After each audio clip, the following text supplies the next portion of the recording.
Welcome to the ARCO Forum at the Kennedy School of Government. I'm Julie Wilson, Director of the Malcolm Weiner Center for Social Policy here at the Kennedy School, and it is my pleasure to introduce Governor Tommy Thompson of Wisconsin, known in some circles as the champion of welfare reform. Governor Thompson is currently serving an unprecedented fourth term, the first governor in Wisconsin to do so. Prior to being elected governor in 1986, he served in the state assembly for 20 years. The governor is a lawyer. He is past chair of the National Governors Association, the Republican Governors Association, the Educational Commission of the state, and is currently chair of the Council of State Governors. Governor Thompson has pursued a very ambitious agenda in Wisconsin, focusing on the economy, on education reform — I'm sure you've heard about vouchers — and school choice, the environment, crime, and most important for this evening's discussion, ending welfare. Note, not reforming welfare, not reducing the number of people on the caseloads, but ending welfare. Can you think of another governor who has stated his or her goals in this arena so starkly? It's about this last topic, ending welfare, that we've asked him to share his ideas tonight. Governor Thompson began experimenting with welfare reform when he took office in 1987.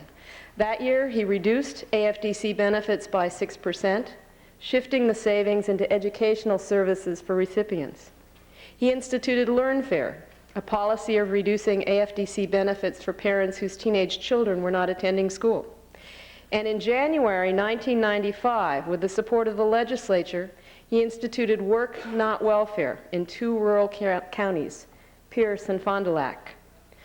Under Work Not Welfare, non-exempt public assistance recipients were limited to 24 months of cash payments in any 48-month period, followed by 36 months of ineligibility. Work Not Welfare was the test model for Wisconsin Works, the state's current program, legislation for which was passed in 1986.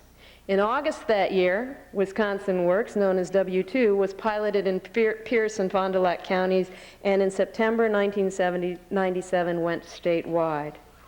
Because of its early and ambitious efforts, Wisconsin played a key role in the national debate on welfare reform, in that legislators looked very closely at what the state was doing as they struggled with what the nation ought to be doing.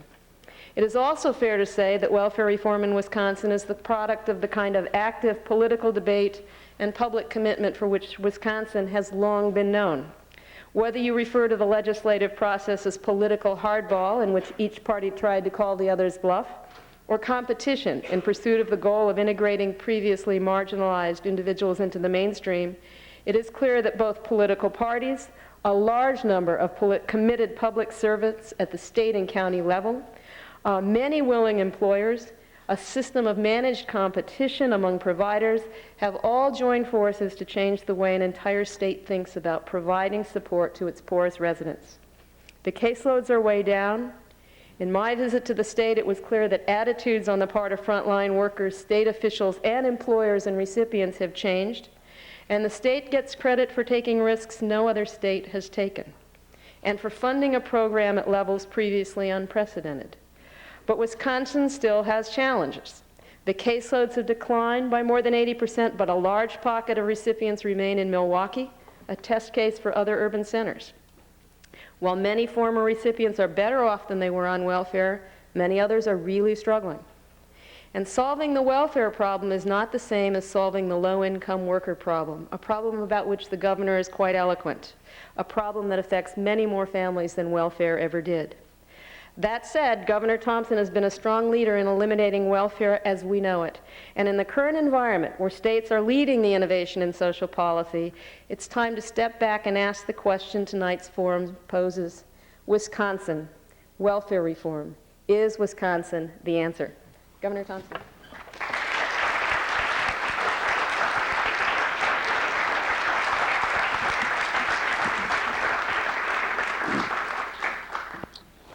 I think I should just stop right there. You've given my speech, Julie, and open it up for questions. But I want to thank you, Julie, for your kind introduction, and your background information is very complete, and I thank you so very much.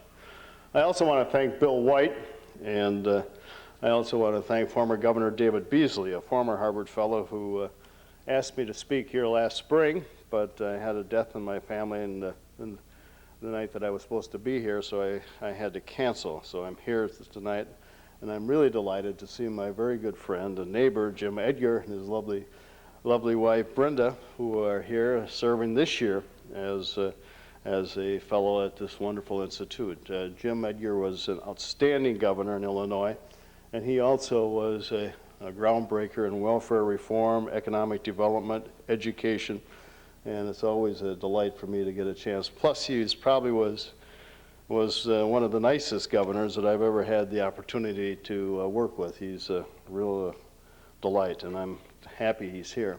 Al Simpson, I know, is also on the faculty here, and I was hoping to see him, but I guess he didn't show up tonight. But it's par for the course for Al.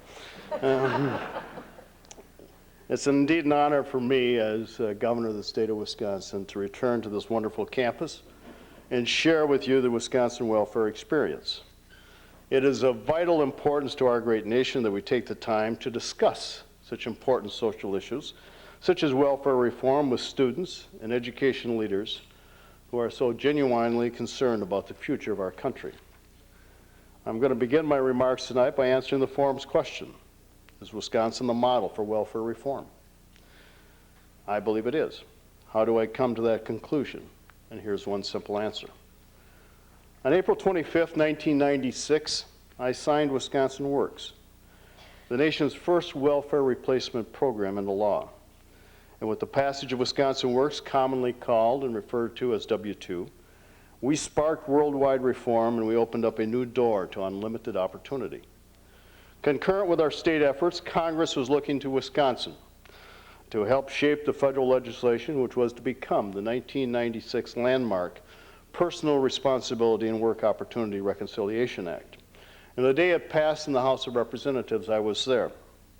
I was invited out, and it was interesting to hear the debates. There was Congressman Clay Shaw from Florida, and who was a proponent of this bill and new law, and Congressman Ford from Kentucky was opposed to it. And both of those individuals, Congressman Shaw says, we got to have welfare reform in this country so states like Wisconsin can move it forward and be able to change it. Congressman Ford got up and says we can't have welfare reform in this country because not all states will be as compassionate as Wisconsin. So I felt good, being the governor of Wisconsin, that both the proponents and the opponents used Wisconsin as an example of how welfare reform should work. The day President Clinton signed the new federal welfare reform legislation, I personally submitted W-2 for federal approval. And I was honored when President Clinton asked me to serve as his national co-chairman of the Welfare to Work Partnership due to the overwhelming successes of our innovative programs. In truth, roughly 2/3 of the national legislation is modeled after Wisconsin reforms in W-2, validating, I believe, my claim tonight. I have traveled across this country and around the world, from Germany to New Zealand, to lecture on this topic, give advice, and help launch similar programs. And in state after state and country after country, W-2 remains the foremost copied and modeled welfare replacement program in the world. Now, I'm not arrogant enough to tell you that they copy it completely. They take samples out of it, they look at it, and they adapt it to their own individual states. But W-2, being the first, is the one that most people look to. The passage of W-2 signaled an end as well as a bright new beginning. For W-2 shuns dependence and embodies empowerment.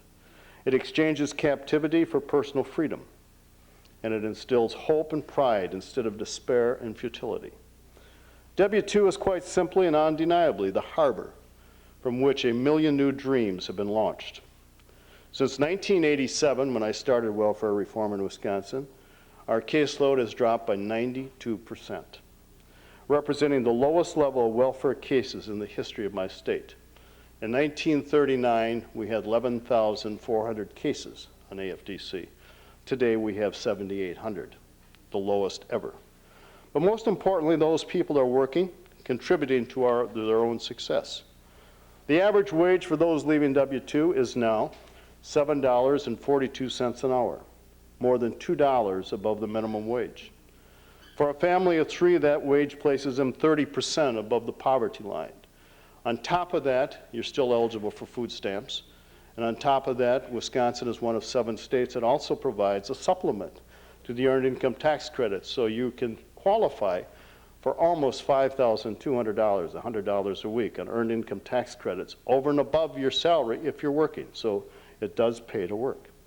Compared to AFDC, that same family was struggling at 30% below the poverty line, a very striking contrast. W-2 has helped more than 25,000 parents take back their role as provider, giving them a renewed faith in themselves, their talents, and their abilities, all while instilling a sense of pride and self-worth. Today, less than 8,000 people remain on cash assistance in the entire state of Wisconsin, and 6 of our counties have no individuals at all on welfare. Imagine in a state of more than 5 million people, just 7,800 people receiving cash assistance. With additional help, even those individuals with severe barriers to their employment are going to be able to find the assistance they need to find employment, become self-sufficient, and hopefully live the Wisconsin dream. The impact on the overall Wisconsin community has been just as dramatic.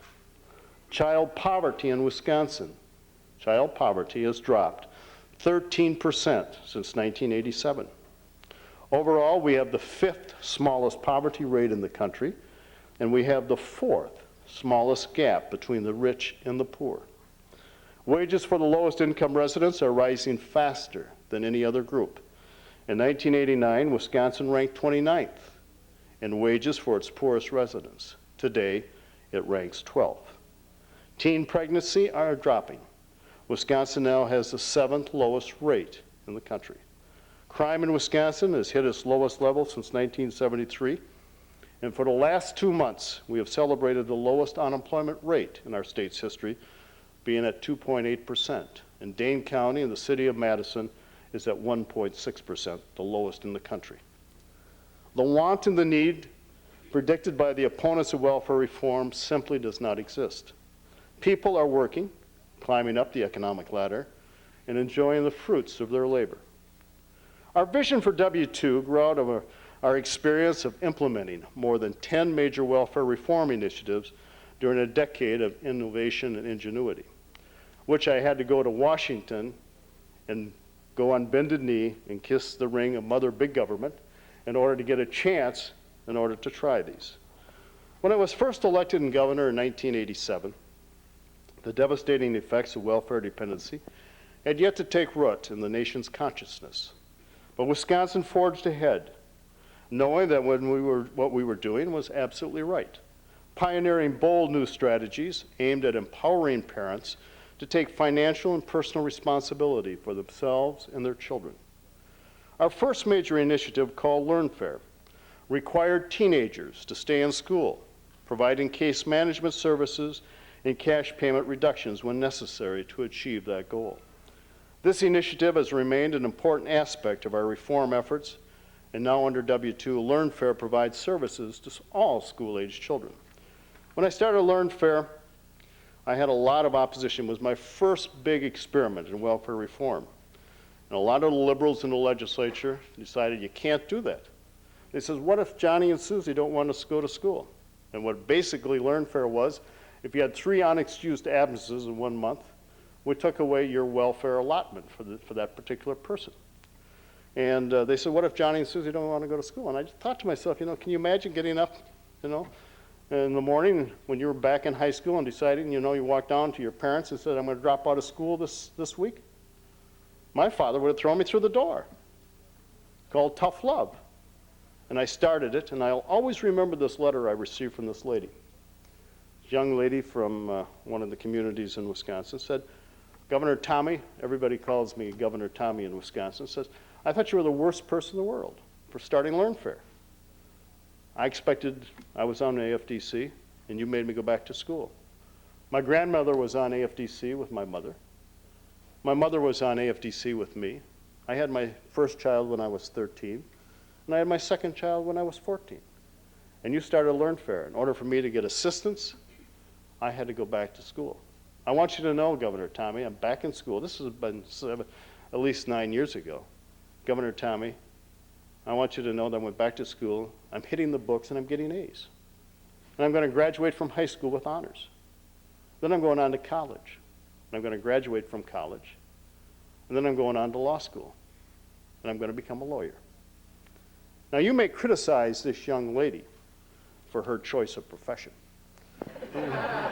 But you've got to give her a great deal of credit for the fact that she's changed her whole direction, given new opportunity, new hope and optimism for herself and her family.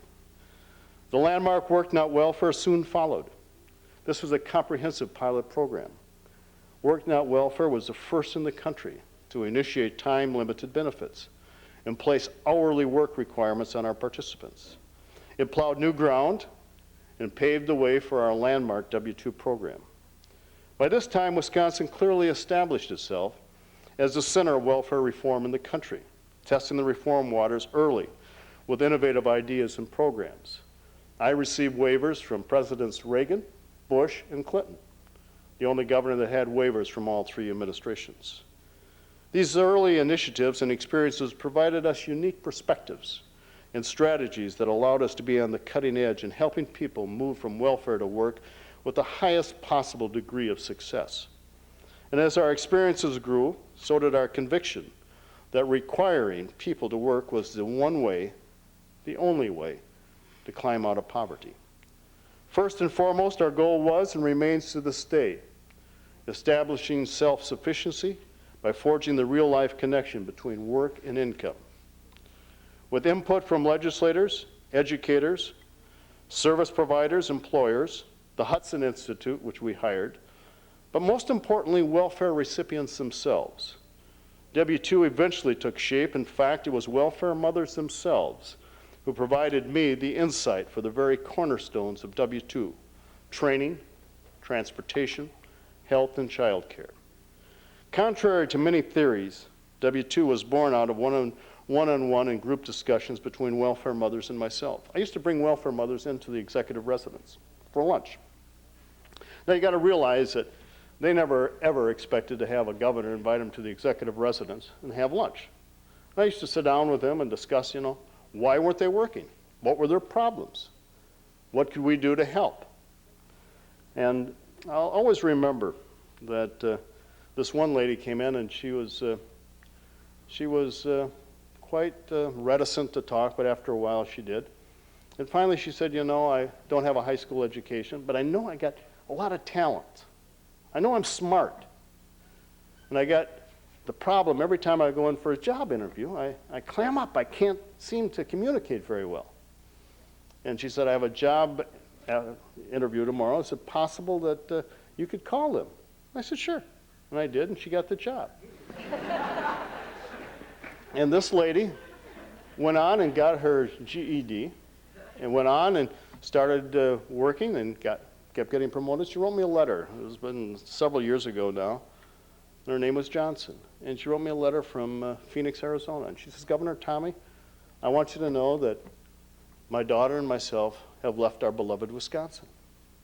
She said, after that lunch, and we kept in touch, and she said, I got promoted.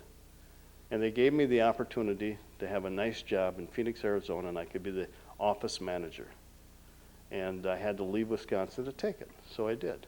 And she says, the next time you come to Phoenix, I'd like to take you out for lunch, and I can afford to pay for it. And I'll tell you, I sat in my office that day. The tears started coming down with me. It made everything that I was doing about welfare reform, put a face on it. I made it all realistic. So I extended invitations to welfare mothers, and still do today. They come to the executive residence, my home in Madison, and the people in Wisconsin are very nice. They give me a beautiful home on a lovely lake, to share with me their unique experience and advice for how to elicit positive change. I asked them point blank, what is it that you need? What kind of tools can we help you with to enter the workforce and stay employed? The poignant responses I received became the building blocks for what we know today as W-2. But in order to capsulize them for you, there were 4 things that welfare mothers always told me. She says, Governor, why would we go to work if we don't have medical coverage for ourselves and our children? You stop and realize it makes common sense. They get covered by Medicaid if they stay on AFDC. So you have to provide health care. That's expensive. But they said, we're not going to take a job unless you provide health care for us. So we provided health care. The second step was, you got to provide for daycare for my children. I don't want to go to work unless somebody's taking care of my children. So we've gone from spending $12 million when I started to this year, $180 million on daycare. There are no waiting lists in Wisconsin. You can go to a daycare center. We don't expect you to work if we don't provide daycare for you. So that's our concomitant response to the welfare mother. The third thing is, most of them don't have a high school degree. You got to give us some training. We can't just, go out and get a job without some kind of training. So I use the vocational school system to provide for training. And then the fourth thing they said is, once you do that, how are we going to get to work? So we provide transportation. Very expensive. It costs more. And I told the people in Congress when I went out there to debate this, and I said, you can't do welfare on the cheap. It's going to cost more money to go from a system of dependence. It's pretty easy just to send a check every month and not expect anything. But if you're going to do welfare reform, you got to do it. You got to invest in the four things that I've indicated: Medicaid, health coverage, daycare, training, and transportation. And that's why we've been successful. Their experiences served as the impetus behind the unparalleled investments that W-2 makes in our greatest resource, our people. For W-2 is not one-dimensional. It not only requires people to work, it helps them stay there by providing important support services such as ample child care, high-quality health care, transportation and training, the basic concerns of the average worker. We provide this support so people can make the transition into self-sufficiency and then remain independent. And we know from experience that the vast majority of welfare recipients want to work. They want their independence.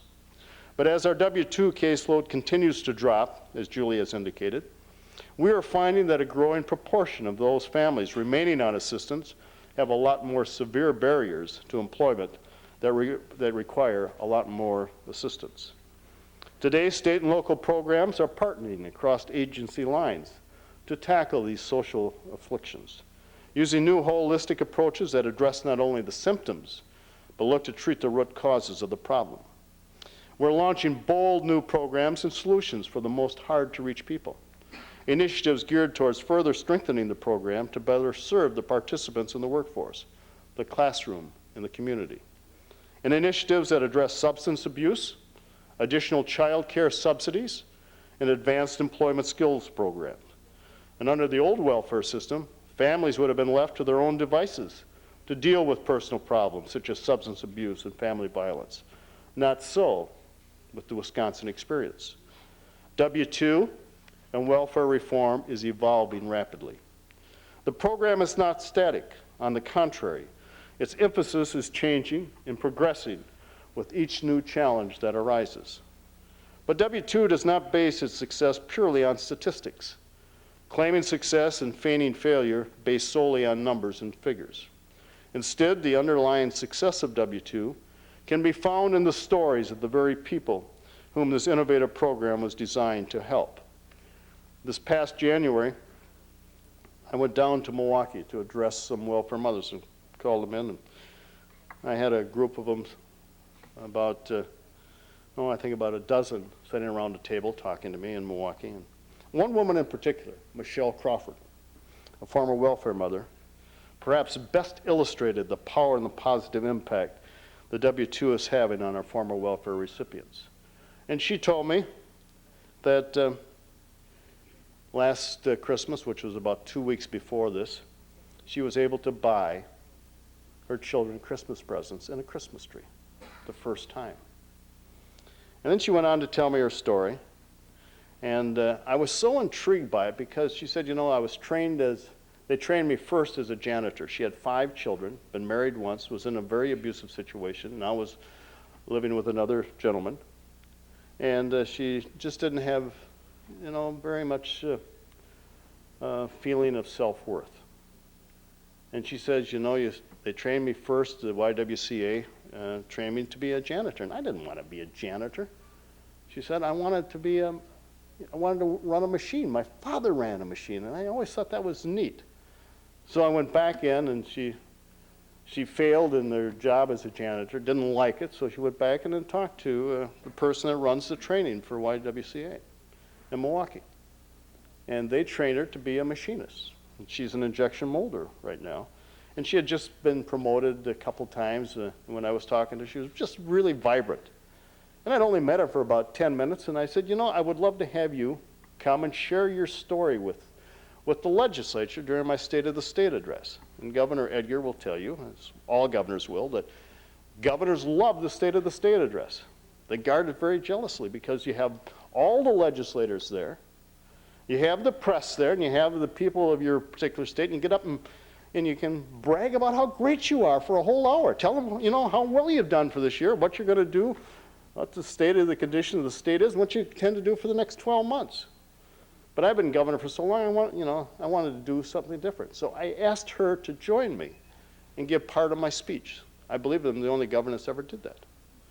And I went back to my office and I told my chief of staff, I said, I met this welfare mother, and I've invited her up to share the podium with me during my State of the State. He said, you have done what? And I said, what do you know about her? I said, I just met her for 15 minutes, but I liked her. And then I told my communications director, I said, you know, we're going to have something different this year for our State of the State. He said, what are we going to do? And I said, I'm going to invite a welfare mother to share the podium with me and tell her story. And they said, what is she, you know, what is she going to say? I said, I don't know. Isn't that dangerous? And I said, yeah, but I like her, and I think it'll be all right. Well, she came. And somehow the New York Times found out about it, so they sent a reporter, expecting, you know, I'm sure they were hoping for the worst, but she came, and she was a mother, and she got up, and I invited her in, and she joined me at the podium in front of the whole state legislature, and she said, I thought, I'm quoting, this is what she said, I thought I would always be on welfare. I was always down on myself, thinking I would never accomplish anything. Michelle earned a promotion from a janitorial job at a factory to a job as an injection molder, which required her to study, to train, and be tested, and she succeeded. It was her dream job because that was what her father had done. Her father had worked in a factory and was a machinist. She was so proud during her speech, and she had brought 3 of her 5 children. They were up in the gallery. She pointed to her children in the balcony. And Michelle went on to say, I was so proud when I got the job. Now I tell my kids that this is what happens when you do your homework. Michelle closed her comments by pumping her fist in the air and saying, I ask others to take a chance on W-2 workers. We won't let you down. Now, everyone stood in awe, gave her a standing ovation. Once this woman of little education, once tethered to a government check, as she told this passionate, inspiring story of providing for her families in ways she had never dreamt possible.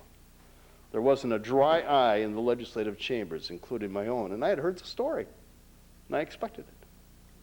That, my friends, is very powerful. For too many years, welfare assumed responsibility for the financial needs of families like Michelle's, stripping her of her self-esteem and leaving her children to grow up in a cycle of dependency and limited life choices. Welfare stole too many lives. It falsely capped human potential. And yes, it dimmed the spirit and future of far too many children. AFDC failed families like Michelle's not because the welfare checks were too low. Wisconsin were at one time the 7th highest in the nation. AFDC failed because it isolated its recipient from the rest of the community. It failed to give them the extra assistance necessary to find a job and to succeed. It failed to grasp the importance of self-worth and dignity to the well-being of the family. And it failed miserably to understand the long-lasting and the devastating effects it would have on a welfare child's future. AFDC was merely maintenance of the welfare state. Would send you a check, don't expect anything. To me, It was a terrible situation.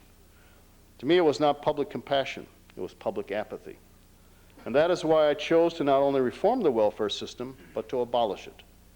In fact, due to the innovation of W-2, the Ford Foundation has recognized the program for its groundbreaking work by selecting it as this year's one of its top 25 finalists in the Innovations in American Government Awards. And next month, we're going to return to Harvard University to present W-2 as a finalist for that award. The recognition represents just one of hundreds of examples that point to Wisconsin as not only the birthplace, but the nation's model for welfare reform.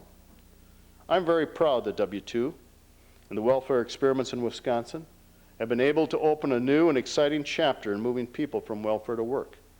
And if the question still remains if W-2 is America's welfare reform model, I will defer to Michelle Crawford and thousands of others just like her. For their inspiring stories highlight all that is wrong with the old welfare system and all that is right with W-2.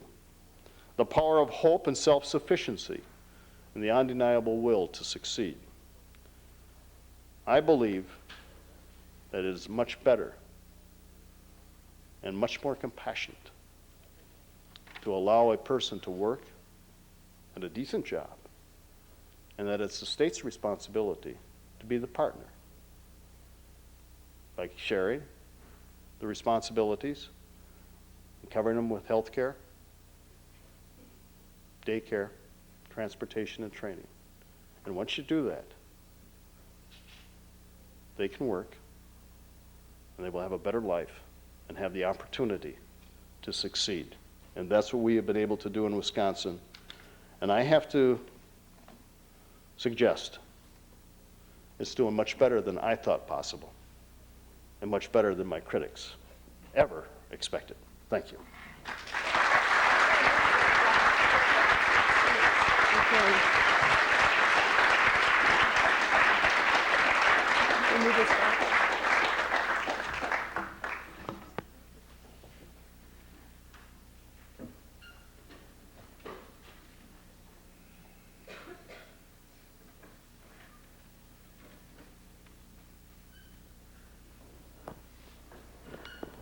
I get an opportunity to ask Governor Thompson a couple of questions, and then we're going to open it up to the podium. And I have a few for you. I have been to Wisconsin and visited a number of the sites, and one of the things that I was struck by, well, I was struck by a number of things, but I was struck by how different the attitudes are and the outlook is of frontline workers in the public assistance system and state bureaucrats all the way up the line relative to other states that I've visited. And one of the things that wasn't always the case. That wasn't the case. No. And, well, I have two questions for you on this. One is, what is the role of the governor, in the leadership role in sort of innovating and motivating this change? And second, people were very frank in saying, well, we tried this and it didn't work, so now we're trying this. Or we've put a lot of money into child care, but people aren't taking us up on it. We've got to figure out why. So the second piece of that is, what are the next set of issues in welfare reform that you have to address? Okay. When I started on welfare reform, there was, as you can well imagine, all the social workers believed in the existing system. Mm-hmm. And it was really a tough sell. And when I got elected as governor, there were, both houses were controlled by the opposition party. And I knew I didn't have any chance to succeed unless I did something really, really remarkable. And so I went to the majority leader in the state Senate, and Tim Cullen. And he was already, I mean, this was a week or two after the election, and he was already being touted as my opponent 4 years in the future. And I went to Tim and I says, Tim, you can stifle everything I do, and you can run against me in 4 years, and you may win or you may not win. But why don't you do something smart and join my administration as a cabinet officer? Mm-hmm. And he said, let me think about it. He said, what will you give me? I said, I'll let you be my Secretary of Health and Family Services and run my welfare programs. He said, that sounds interesting. And he called me 2 days later and said, yeah, you take it. Caught the whole political and the press completely by surprise. So I brought in a Democrat, senator, who was going to be my biggest opponent, to help me change welfare in the state. And he was tremendous. And so, because I had come from the Assembly, he came from the Senate, we were able to work together and get it passed. And then once we started Learn Fair, and then Children First, we started 10 pilot programs. And once they became successful, and the caseload started going down, that both political parties then wanted to take credit for it, which was also good. And once you started getting the social workers, you know, you would single out somebody who was doing a good job, better than their neighbor. Then the neighbor says, well, if they can do it in that county, why can't we do it in this county? So by a process of success and reducing the caseload, the caseworkers and the social workers started changing their attitudes. And then they kept coming in with new ideas, how they could do their job better. So it was a slow process, but it was one that started out with the first decision to have Tim Cullen join. And I don't know what would have happened if he would have said no. But he did. And then because we tried different things and would ask him for their input, that the social workers, the online people out in the field, were very eager to change their attitudes because they saw that a person was better off by working. What is the governor's role? The governor's role has got to be the leader. He's got to, I mean, you can't bring change in a state unless the governor is out there using the powerful bully pulpit to try and accomplish the change. And that's what I did, and I went all over the state, talked about it, and it would help because we were the first state trying it back in 87, 88, and 89. And then other states started doing it, but they looked to Wisconsin because we were the first. And that's how we did it. You've said you're not running again for governor. Do you Don't you worry? think it's about time? I think a lot of people in the legislature have been waiting for me to die. I mean, the lieutenant governor comes in every day and feels my pulse. And do you worry that in the next gubernatorial campaign, people will say, well, we've solved the welfare problem, and now we've got to move on to something else? And do you think it'll be sustained without the kind of leadership you've provided? I don't think it'll ever go back because the people in the social workers who were so opposed to it at the beginning are now so committed to make the changes. And as I've indicated, W2 is not static, it's always changing. And you asked me what are the new changes. The next change is making sure that the people that are working, once they give up their 2 years in coverage, that they have other medical coverage. And that's why we started Badgercare, which is a whole new program for the working poor. Up to 185% of poverty can buy into our very successful Medicaid program, so that not only a welfare mother coming off, but somebody that's a working poor, a farmer, a family, and their children can be covered by Medicaid and by paying a copay above 150% of poverty. So that is. The second thing we had to make sure in this daycare, sometimes, you know, you have to make sure that different daycare kinds of programs. What do you do with the child that's sick? So we've had to set up some daycare, especially isolated, especially in Milwaukee, so that sick children can be taken. Some children that are disabled, place them. So we've had to come up and adapt to new kinds of child care centers. Even though a new governor certainly is not going to use welfare reform as a slogan or as an item to campaign on, I don't think the next governor is going to be as passionate as I am about welfare reform. But I think the fact that it's there and it's working and it's continuing to evolve, I don't think anybody will ever go back. It's got a life of its own right now, and I'm very happy about that. Let me ask you a question about Badgercare. Badgercare was the missing piece in welfare reform because you couldn't get a federal waiver. It took me 18 months. What advice, you've endorsed George Bush if you were campaigning, what advice would you give George Bush vis-a-vis governors who are trying to innovate in their state? Where would you advise him to say, no, you shouldn't be allowed to do this? And where would you advise him to let governors have the freedom to move ahead? I'd never say no to a governor. I mean, unless the governor has screwed up. But you have 50 states, you have 50 laboratories of democracy. And Washington is so polarized, you can't get anything done.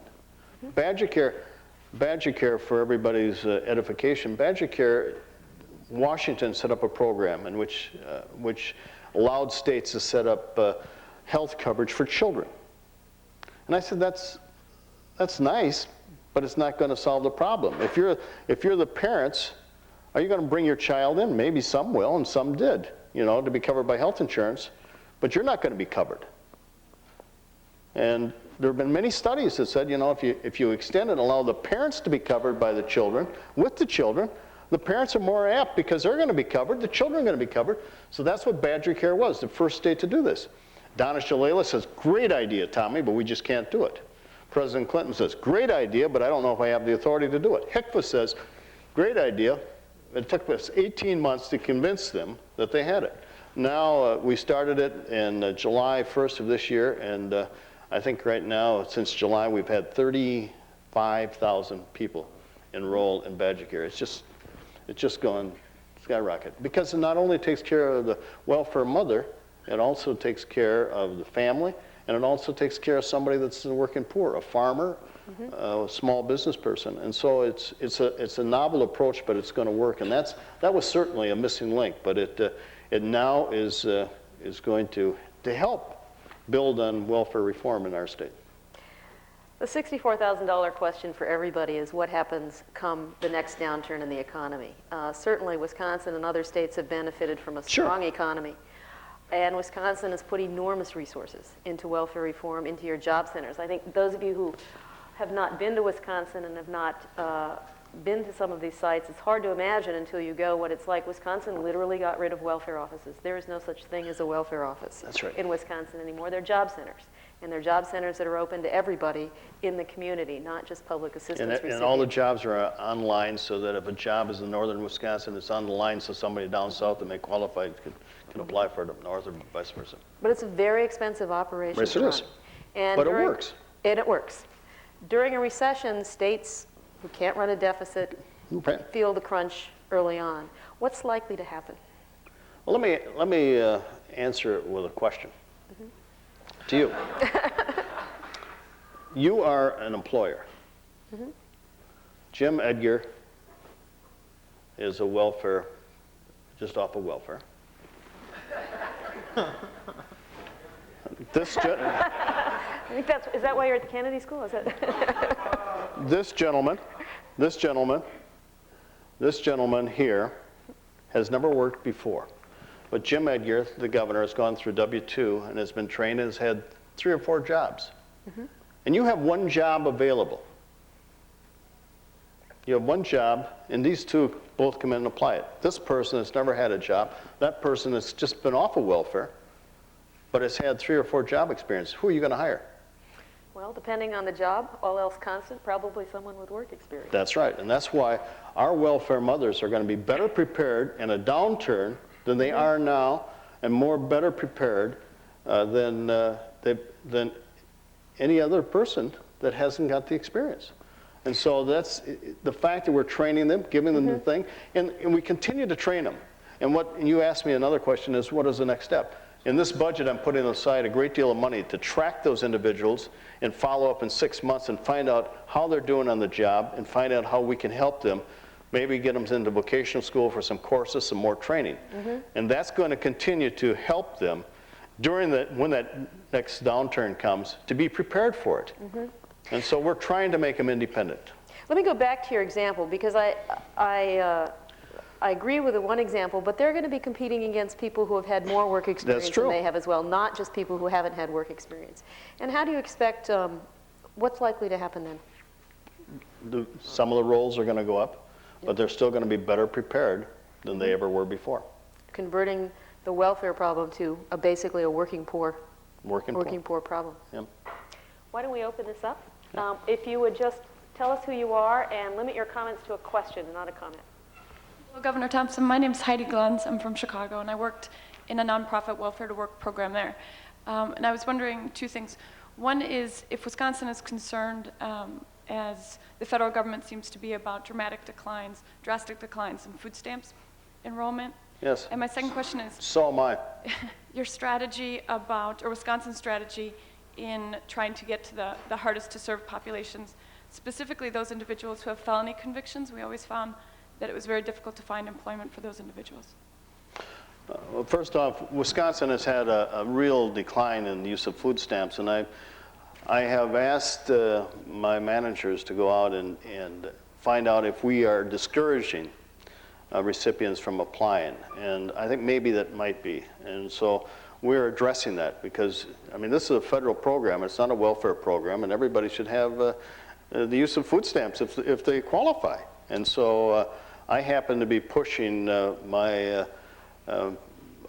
the contract vendors that provide services for W-2 to take a look at their procedures to make sure that we are not doing something internally to discourage families from seeking food stamps. And so we think that we've countered that, and I've seen some positive results in which we've seen an increase in the use of food stamps in Wisconsin recently. But it's something that concerns me, and I spoke to a group of 500 people this past week about that subject and about other things in welfare reform.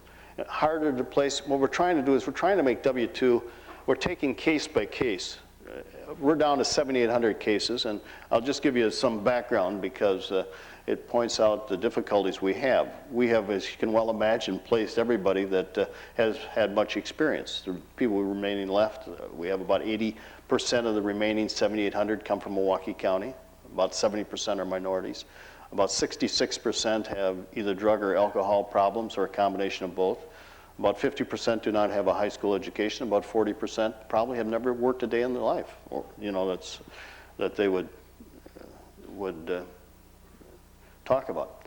And so these are really hard to place. So what we're doing is we are increasing the number of caseworkers to give more individualized counseling for each one of these families to see if we can help them. We also have a law in the state of Wisconsin that if you're a felony, you cannot discriminate against them, and they have to do it, which has caused some problems because we're getting sued right now from a school district in Milwaukee where somebody was a felon, and one of our administrative judges says they have to hire him, and it's been somewhat of a explosive political situation, but the legislature ran in and changed the law, so I don't know what I'm going to do when it gets to my desk, but we're trying to do more individualized training. We're trying to find out what skills they need, what counseling they need, and also some rehabilitation, especially in the drug and alcohol area, because we can't expect them to go to work if they got drug and alcohol problems, severe ones, and so we're trying to change that. That's what we're doing. We're not going to be, you're dealing with human beings, and you're going to have some failures. But we're going in the right direction, and hopefully we'll be able to succeed. Good evening. My name is Scott Barkin. I'm an MPP student here. Thanks for coming this evening. My privilege. In your efforts to work on welfare reform at the federal level, in essence, in a way, you've redefined welfare. There are a broad range of programs that are now considered welfare, not just cash assistance programs, child care, job training, and child support. At the same time, through your efforts and other individuals' efforts, the federal government has ceded to the states in many ways. But I was hoping you can talk briefly about the proper role of the federal government, keeping in mind really the broad range of programs that you're talking about here, not just cash assistance. And I'd be interested specifically in your opinion about the child support program, where I've had some personal experience working for a state agency, not Wisconsin, but state agency, and it's very difficult to implement the federal law on child support program without a strong federal government. That is true. That's one area the federal government's got to play a strong role. When I went to Congress, I testified, and I raised the ire of some of my conservative colleagues in Congress when I said that you're not going to be able to save money by doing welfare on the cheap. You have to invest in child care, health care, transportation, and training. You have to do that, or you're not going to be successful. And I think if you look at the records, it's those states that are doing that are having the best success with their welfare programs. In regards to the other ones, I think the federal government should block grant more. You and I probably won't agree on that. I think the federal government should block grant as many programs as possible to the states, because the states can do it much better, much more efficient. But I think the federal government's role should be to be sort of the national referee, to take a look at, set some national standards. And if you meet those national standards, give the states more flexibility to be innovative. You got 50 governors, and Democrats and Republicans that are the head of the laboratories of democracy, and they're the ones that are going to come up with new solutions. In regards to child support, this is one area that the federal government's got to play a role because individuals cross state lines.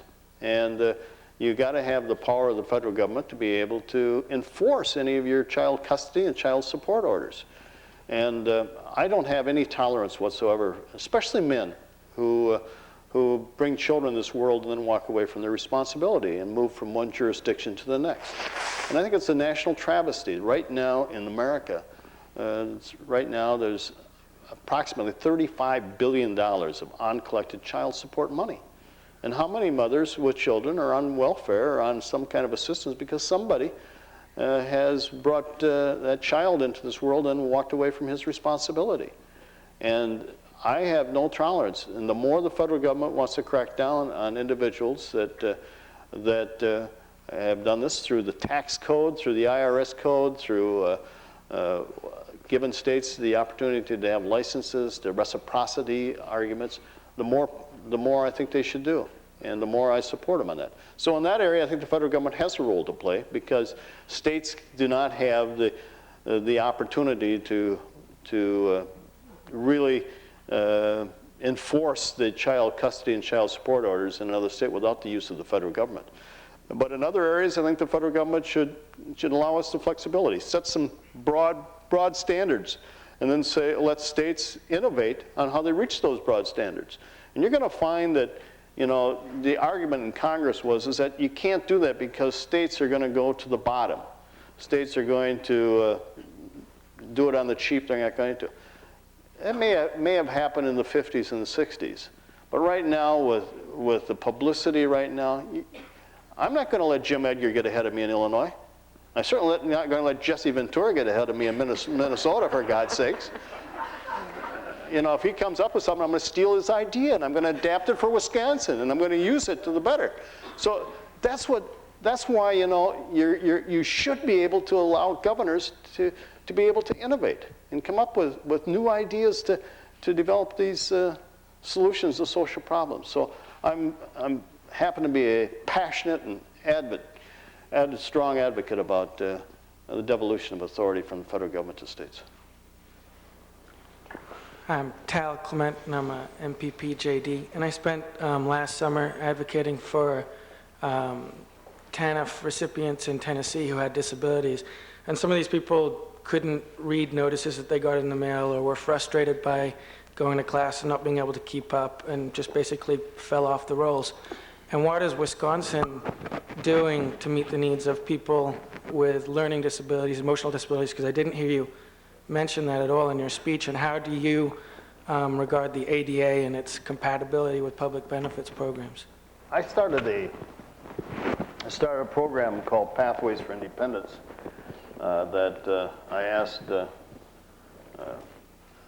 lot of members from the disabled community came to me and said, if you would do this, it would really be helpful.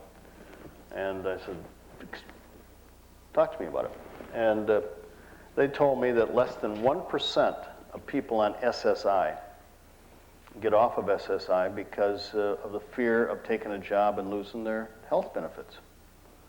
And you can understand that. If you are on SSI and you are disabled and you need your health benefits, it takes a long time to get back on them once you lose them. And so they can't afford the chance. So what I did is pass a bill called Pathways to Independence, saying that the federal government and the state government should provide for medical coverage for 2 years for anybody that's on SSI and takes a job. I asked Washington for a waiver, and President Clinton took my idea and introduced it in the United States Senate. I still haven't got the waiver, but I'm happy to report that he passed in the United States Senate, and it's over in the House of Representatives right now. And both the candidates on the Democrat side for president, Bill Bradley and Al Gore, have used this as part of their health care program, Pathways for Independence. And I wrote them a letter, and I said, I don't care if you take credit for it and pass it, but why don't you give me a waiver in the process to see if it works? And let me try it. So I'm still waiting for the waiver and still haven't gotten it. But in regards to other people with learning disabilities, what we're trying to do is we have 4 tiers. So if you got learning disabilities, you go into the transitional work. And this is the lowest rung on the economic ladder. And this, you go in there and you get counseling, and we try and give you the aptitude, try and give you the training of some skills so that so we can find a job that meets your capabilities. And that's the transitional job. And we support that with cash payments while you're in there, while you're training, while you're working. And you have 2 years in that, and then you can get promoted out of that into the next level. And the next level is subsidized public employment, where we have cities and villages in the state that will take you in, and we pay the city and the state and the village a part of the money, and then they pay you. So you're actually working for the city or the state, and that's second tier. The third tier is once you get out of that after 2 years, you get promoted to a private sector job in which we enter a contract with the private employer, and we pay $300 a month towards the salary, towards the training of that individual while they're working there. So it's a graduated scale, and we try and take care of everybody that we possibly can, and we think we're doing a good job, but we're not, we're human, and we're gonna have some failures, but that's how we set up W-2.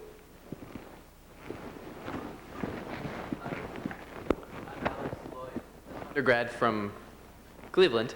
How'd you like those Badgers beating Ohio State on Saturday? Wasn't that great? I have a question about some of the early concerns about W-2 and how those have played out. I'm glad to hear that you're stepping up the sort of post-benefits monitoring. There was a lot of concern that people are off the rolls and no one knows what's happened to them. Are they just as poor as they were before, or have they really stayed in jobs?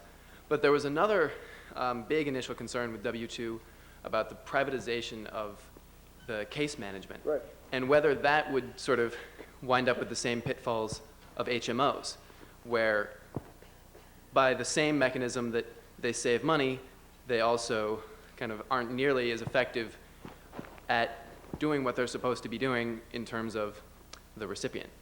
And I wonder, were those critics right? Or if they weren't, absolutely not. What have you done to prove them wrong? You got 2 questions there. You got 2 questions, and let me go with the first one.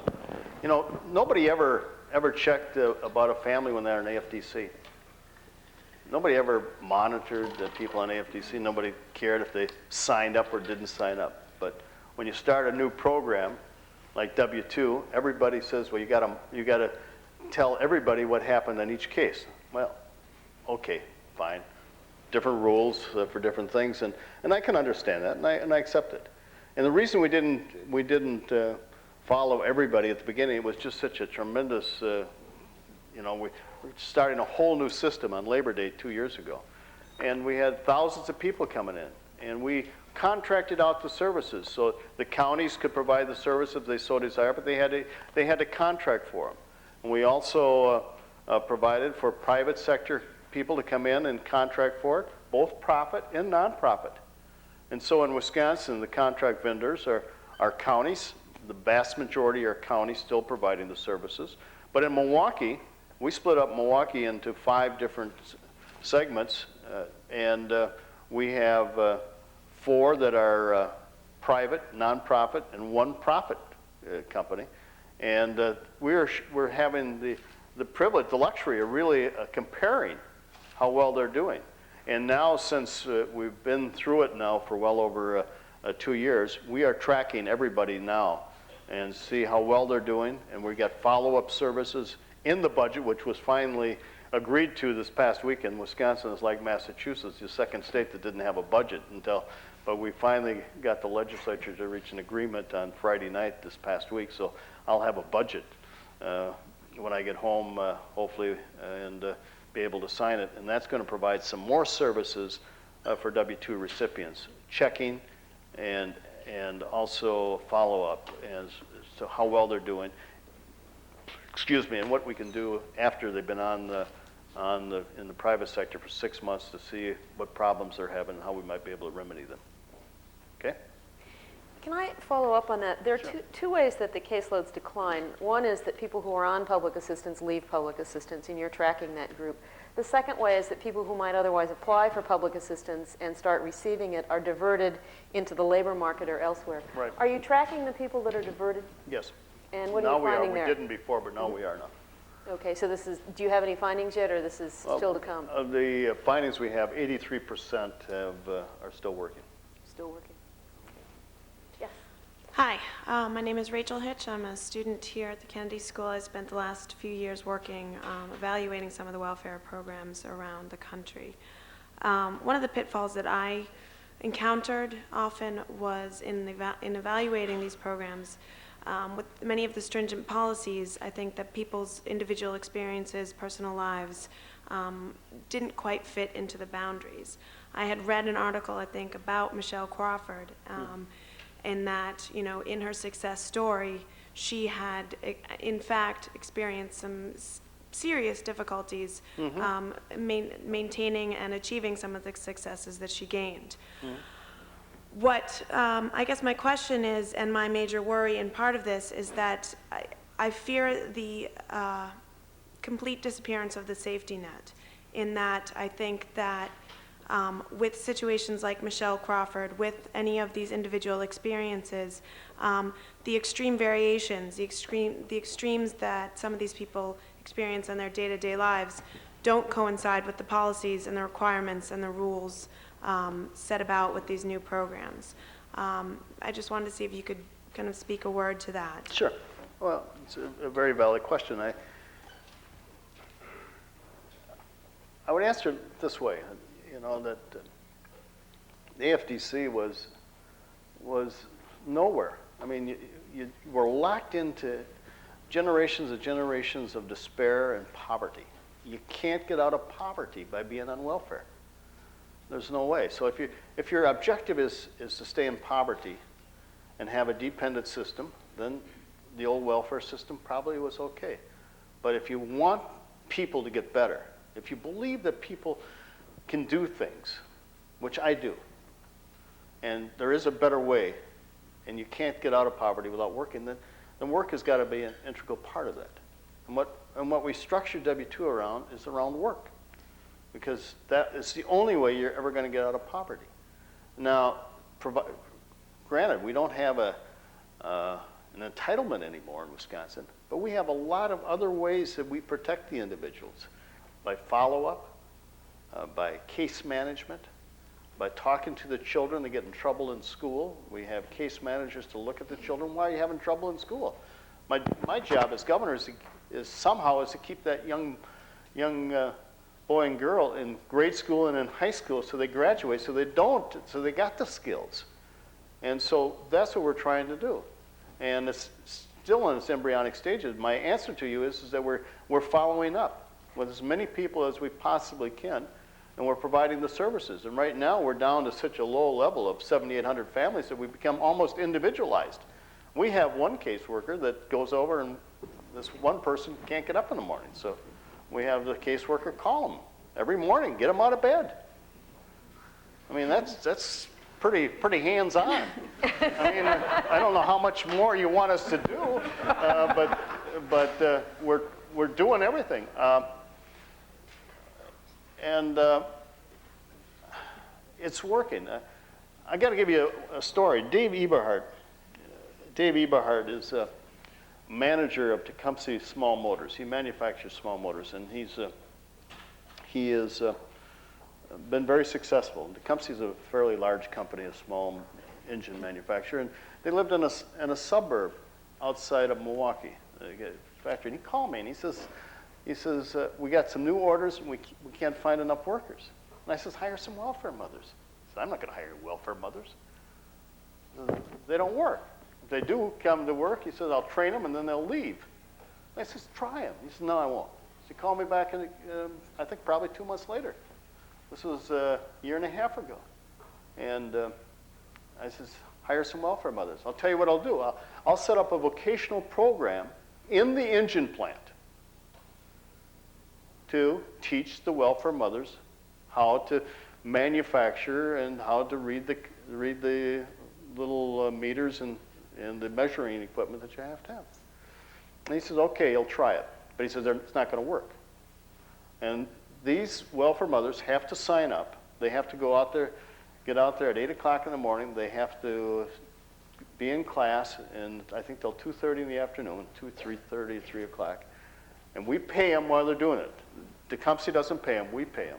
And it's a 6-week course. And the first course, half of them passed the test. And the requirement was that he would have to hire them. And he hired them, and he called me back in about 6 months. He says, they're my best workers. He asked me to set up another course. And it keeps going. He testified at this summit that I had on welfare reform last week in Milwaukee. And he said he had 200 workers a year ago. He's up to 400. And at one time, it was almost 100% Caucasian. Now, 80% of his old workers, 20% are from welfare mothers. And it's a lot of integration, and he says it's working out. And he says he's expecting to expand. And that, that plant, is just a prime example of what can take place. And granted, sometime Tecumseh is going to have a slowdown. Right. But these individuals, he has testified, are his best workers. He's going to find some way to keep them working. I'm sure of it. So that's what we're trying to do. Thank you. We have time for one more question. I answered too long, right? I answered too long. Well, you give us thorough answers. That is very important. Welcome to the Kennedy School of Government. It's my privilege, I'll tell you. My name is Shireen Abulsad. I'm from San Antonio, Texas. And my question for you, I heard you say that you pleaded with your legislature to consider that this welfare reform was going to be expensive, but nonetheless is an investment in the people. I'm wondering if you can... To just give you a figure, under the old AFDC, we were spending about $9,000 a case. We're spending a little over $16,000 now per case. And now, because the hardest to place, we got the most difficult ones, I'm thinking we're going to probably go almost up to $19,000 per case to place them. So that's how expensive it is. To give you some idea, on child care, we went from $12 million to this year we're spending $180 million in daycare. So that's extremely expensive, but it's an investment by the state. And where the state saves the money is by the declining caseload. So even though, we spend more on a case, we're spending a lot less than under the old welfare system, a lot less. So it's really been a net savings to the taxpayer. Plus, we're helping people. So it's a wonderful situation. In that case, I would ask, under what circumstances, and keeping in mind the political, social, and economic environment, what circumstances make W-2 work in Wisconsin, and what are some of, and what environments or what aspects of the program would maybe not work as well in other states? Well, I think it will work in other states. I think what makes it work is that it takes into consideration what that individual needs in order to work. And that is daycare, healthcare, training, and transportation. If the state provides those 4 key components, I think you're going to have a strong program that's going to be successful. But you just can't take W-2 because it's been adapted to Wisconsin. But you can take portions of it and change it so that it fits Texas and fits California and so on. And granted, Texas and California probably have a lot more problems than Wisconsin does with the size of their states.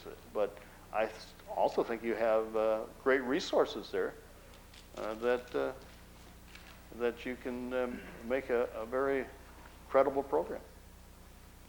Thank you. Governor Thompson, I'd like to thank you for taking the time, for being so thorough in your answers, and for Wisconsin's reform. Thanks very much.